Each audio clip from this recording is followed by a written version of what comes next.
नमस्कार, आप देख रहे हैं सत्य हिंदी और मैं हूं आपके साथ कृति सिंह।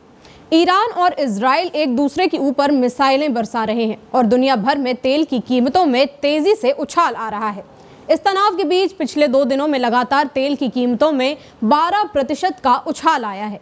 यानी कि ईरान और इजराइल के बीच हो रहे धमाके पूरी दुनिया को झटके दे रहे हैं। डिफेंस विशेषज्ञों का कहना है कि ये युद्ध पूरे मध्य पूर्व को अपनी चपेट में ले सकता है। अगर ये लंबा खिंचता है तो इसका असर भारत के साथ साथ कई देशों पर भी पड़ेगा। ईरान और इजराइल के बीच तनाव का सबसे बड़ा असर तेल बाजार पर पड़ रहा है। भारत अपनी तेल जरूरतों का 85% आयात करता है। युद्ध शुरू होने के बाद कच्चे तेल की कीमतों में 12% का उछाल आया है। ब्रेंट क्रूड लगभग $78 प्रति बैरल और वेस्ट टेक्सास इंटरमीडिएट WTI लगभग $74 प्रति बैरल तक पहुंच गया है। हालांकि ईरान से भारत का तेल आयात 2019 में अमेरिकी प्रतिबंधों के बाद रुक गया था, लेकिन ईरान वैश्विक तेल आपूर्ति में महत्वपूर्ण भूमिका निभाता है। ईरान और इजराइल के बीच चल रहे तनाव की वजह से तेल की कीमतें बढ़ी, लेकिन बाद में ये कीमतें $75 प्रति बैरल से नीचे आ गईं। ऐसा इसलिए हुआ क्योंकि इजराइल ने ईरान के तेल उत्पादन वाले ठिकानों पर हमला नहीं किया, सिर्फ उनके सैन्य और परमाणु ठिकानों को ही निशाना बनाया। निवेश बैंक गोल्डमैन सैक्स का कहना है कि इस तनाव की वजह से अगले 6 महीनों तक ईरान का तेल उत्पादन हर दिन 17.5 लाख बैरल कम हो सकता है। अगर तेल उत्पादक देशों का समूह ओपेक इस कमी का आधा हिस्सा अपनी अतिरिक्त तेल आपूर्ति से पूरा करता है तो तेल की कीमत ब्रेंट क्रूड $90 प्रति बैरल से ऊपर जा सकती है। लेकिन 2026 तक जब हालात सुधरने लगेंगे तो तेल की कीमत फिर से $60 के आसपास आ सकती है। ईरान इजराइल के बीच जो सबसे बड़ा खतरा है वो है ये हॉर्मुज जल डमरू मध्य।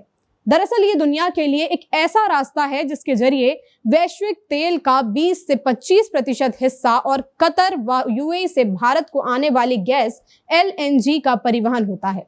उत्तर में ईरान, दक्षिण में ओमान और यूएई से घिरा हुआ हॉर्मुज जल डमरू मध्य खाड़ी को अरब सागर से जोड़ता है। आपको बता दें कि कतर भारत का प्रमुख LNG आपूर्ति करता है। अगर ईरान इस रास्ते को बंद करता है तो तेल और गैस की कीमतें आसमान छू सकती हैं।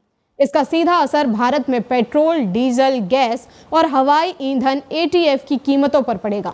साथ ही भारत आने वाले बाकी सामानों की दर में भी उछाल पड़ सकते हैं, क्योंकि शिपिंग और बीमा का खर्चा बढ़ सकता है। भारत का इजराइल और ईरान दोनों के साथ मजबूत व्यापारिक रिश्ता है। इजराइल भारत का एशिया में दूसरा और वैश्विक स्तर पर 9वां सबसे बड़ा व्यापारिक साझेदार है।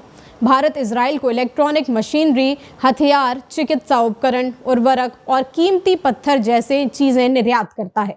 जानकारी के मुताबिक मार्च 2025 में भारत ने ईरान से $43 मिलियन का आयात किया और $130 मिलियन का निर्यात किया था। ईरान से भारत को जैविक रसायन, खाद्य फल, मेवे, खनिज ईंधन और लोहा इस्पात जैसी चीजें मिलती हैं। ये बात साफ है कि अगर ये युद्ध लंबा चलता है तो भारत के आयात निर्यात पर असर पड़ सकता है। खासकर लाल सागर संकट के कारण जहाजों को लंबा केप ऑफ गुड होप मार्ग अपनाना पड़ रहा है, जिससे शिपिंग लागत बढ़ चुकी है। अगर तनाव बढ़ता है तो शेयर बाजार में और भी ज्यादा उतार चढ़ाव आएगा, रुपए में कमजोरी आएगी और शिपिंग लागत बढ़ जाएगी। अगर ईरान और इजराइल के बीच तनाव कम होता है तो तेल की कीमतें और शिपिंग लागत स्थिर हो सकती है, लेकिन अगर हॉर्मुज जल डमरू मध्य बंद हो जाता है तो भारत को पेट्रोल, डीजल, गैस और अन्य सामानों की कीमतों में उछाल का सामना करना पड़ सकता है, जिसका सीधा असर आम जनता की जेब पर पड़ेगा। आपकी जो भी राय हो इस मामले में हमें कमेंट करके ज़रूर बताइएगा। वीडियो अगर पसंद आया हो तो लाइक और शेयर करें और अगर आप चैनल पर नए हैं तो सब्सक्राइब करें। फिलहाल के लिए इतना ही। देश दुनिया की बड़ी खबरों के लिए आप देखते रहिए सत्य हिंदी।